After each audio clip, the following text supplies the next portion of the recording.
I never knew something as simple as a knock on the door could forever send me into a frozen state of terror. It all started with a cold and rainy autumn evening. The wind was blowing fiercely, whistling through the little cracks in the windows and door frames. I was sitting by myself in the living room, watching a terrible homemade zombie flick, when I heard a dull thud of footsteps walking up the stairs to my porch. I muted the television, sat upright, and turned my ear towards the front door. I heard the storm door open and slam shut within 2 seconds of it opening. I quickly stood up, stumbling over the small ottoman sitting in front of me. I turned on the light in the entryway, then peeked through the curtain on the little door window to see who was there. No one. I glanced out further to see that I had left my driver's side window cracked open.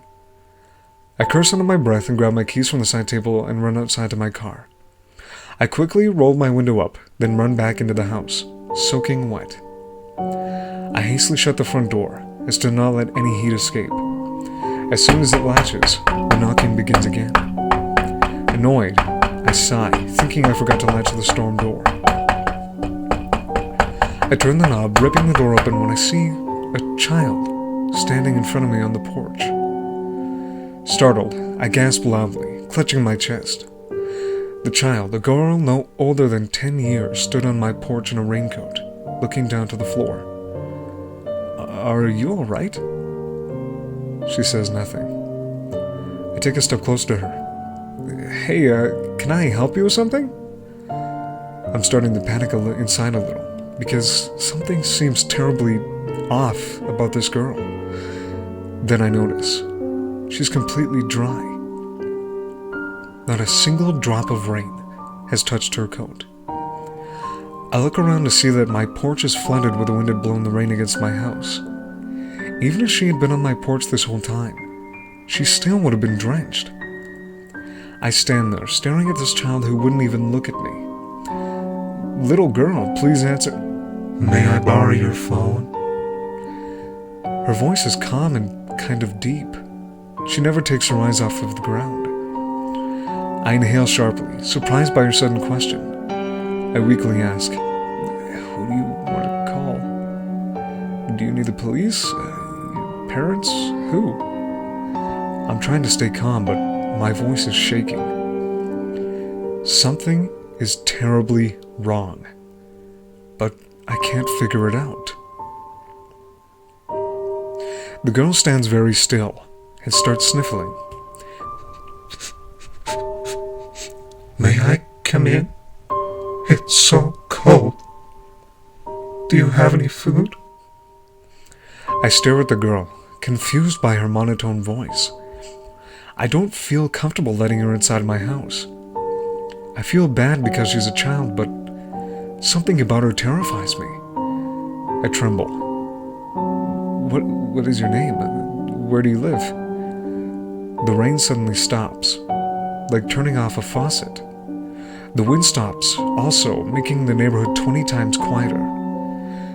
I get shivers down my spine. The girl slowly lifts her hooded head, finally making eye contact. I try to scream, but the only thing that comes out are aggravated breaths of terror. Her eyes, oh my God, her eyes, as black as the abyss that she had likely crawled out of. Her pale white skin glowed a soft white, making her eyeballs so much darker. She stepped closer to me. Please let me in. I'm so cold. I stare in fear when the wind and rain turn on like a switch behind her. I slam the door in her face, running to my phone. I dial 911, barely holding on because I'm shaking so much. 911, what is your emergency? I try to explain what's happening, but just sound crazy. There's a girl on my porch. It's not wet, but black eyes. Oh my God. I hear the lady from 911 trying to calm me down. Sir? Sir? Calm down, please. I can't understand you. You say there's a girl on your porch? I stutter. Yes. She's out there. It's out there. She has black eyes and wants to come in, but I won't let her in. I hear her knocking on my door, each knock louder than the rest. I cry out, "Leave me alone! I'm not letting you in!" The knocking ceases. I sigh in a small relief. The woman on the phone asks me where I am and if I need a police officer to come. I say, yes, please hurry. Then hang up. 10 long minutes later, I see a police vehicle lights dancing on my living room wall. I sigh in relief and hear a loud banging on the door. I run, a little hesitantly, and answer it. Thank God you're here, officer. I gasp. No officer. Only his car. Sitting in the rain, driver's side door wide open. I walk out onto the porch, frantically searching everywhere for him. I run to the backyard, dripping with rainwater, shouting, Officer! Officer, where are you? I run back to the front of the house when I see that awful girl standing in front of me, glaring at me. She sounds aggravated now. Let me in so I can use your phone. I'm lost. Please help me. I dart up the porch stairs, shoving her out of my way, throwing her off the porch. I look back to see her ankle twisted in an impossible angle. She doesn't scream or cry. She just stands up, limping towards me, dragging her ankle behind her. I scream in horror, slamming and locking the door behind me. The knocking continues. I just want it to stop. I have to do something. I run to my kitchen, open the silverware drawer, and pull out a sharp knife. The knocking will not stop. I walk towards the front door, raising the knife above my head and grabbing for the doorknob.